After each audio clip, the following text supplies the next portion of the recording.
Magandang araw sa inyong lahat mga bro. So mayroon dumayo dito sa atin si bro. Saan ka galing bro? Muntinlupa. Muntinlupa. Ito mga bro. Tingnan mo naman ang motor ni bro. Para aeroplano na. Ang gagawin natin dito mga bro ay ito yung papakabit ng bro. Ayan o. Oil seal.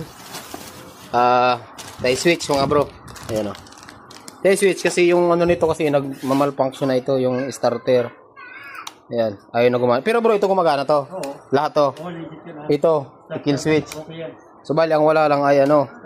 Starter lang ang wala mga bro. So ito yung kakabit natin mga bro. Tie switch. Kompleto na po yan. May hazard na to. May built-in hazard na to. Kaya walang problema.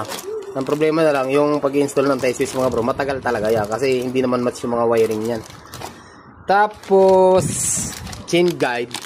Ayan. Chain guide. At saka yung ating timing chain.